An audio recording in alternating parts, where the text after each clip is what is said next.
pourquoi MrBeast va s'effondrer. Aujourd'hui, nous abordons un sujet dont je devais vous parler depuis pas mal de temps. La lente décroissance de l'attrait des viewers pour les vidéos de MrBeast. Dans un premier temps, remettons en contexte. Pour ceux qui ne le connaissent pas déjà, MrBeast est l'un des youtubeurs les plus connus de YouTube, avec 239 millions d'abonnés et ses 776 vidéos à son actif.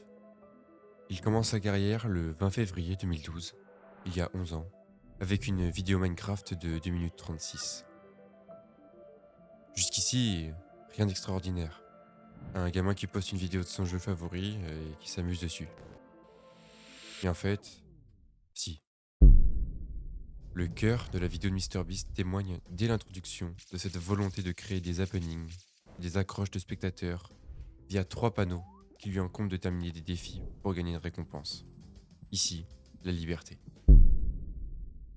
Oui, avec le logiciel d'enregistrement Bandicam, comme on le voit juste ici, et un micro qui grésille, le jeune James Stephen Donaldson se passionne déjà pour les rebondissements et les gains. Cette soif du grandissime et de la prestance ne lui sera profitable qu'à partir du 4 octobre 2017. C'est là que notre enfant de YouTube va se démarquer à jamais des autres YouTubeurs. Ce, en investissant toujours plus d'argent dans des concepts au fil des années et en accrochant de plus en plus de monde, atteignant d'ailleurs le palier des 200 millions d'abonnés le 15 octobre 2023. MrBeast est donc devenu mainstream avec le temps. Mais alors pourquoi, selon moi, MrBeast va s'effondrer? Eh bien, justement, comme j'ai dit auparavant, James Stephen Donaldson a acquis un nombre d'abonnés gargantuesque, dépassant même son exemple, son maître, PewDiePie. Effectivement, si on regarde son nombre de vues depuis 5 ans, avec en comparaison l'une de ses vidéos les plus vues et sa dernière vidéo, on constate que MrBeast ne fait que perdre de l'audience. À quoi vous me direz, ouais mais ça veut rien dire, son auditoire est gigantesque et ce n'est pas représentatif. En fait, vous n'avez pas complètement tort, mais cette passe de diminution de vues ne va pas s'arrêter comme ça. En offrant de plus en plus de contenu mainstream, les personnes que MrBeast épatait avec son originalité il y a 6 mois, 1 an, sont en train de se lasser et de s'en aller. Et ce, pour une simple raison. Tout le monde a voulu devenir MrBeast. Je ne m'implique dans aucun débat, ni aucun camp, mais je constate qu'effectivement, un bon nombre de youtubeurs ont suivi la cadence du surproduit, faisant de MrBeast quelqu'un d'has-been.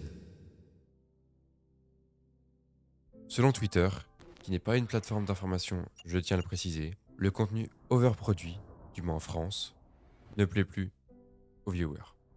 Et MrBeast, roi du rebondissement, s'est heurté à un peuple en colère. De ce fait, il s'est coupé l'herbe sous le pied tout seul. Mais dans ce cas, il peut tout aussi bien reprendre et écouter son public, non? Eh bien, ce n'est pas aussi simple. Un autre facteur entre en jeu.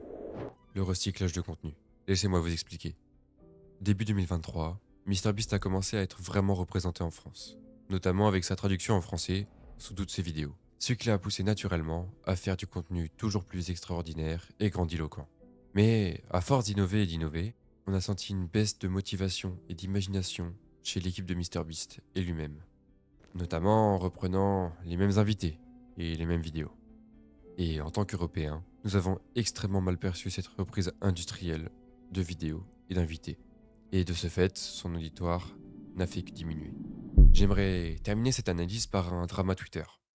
Récemment, MrBeast a annoncé une vidéo nommée « Les 1 à 100 ans se battent pour 500 000 $», ce qui s'est vu détruire dans les posts du commentaire Twitter.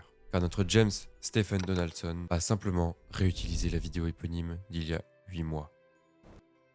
Il voulait peut-être annoncer la sortie d'une suite, mais cette fois-ci, les 2 continents prédominants se sont insurgés.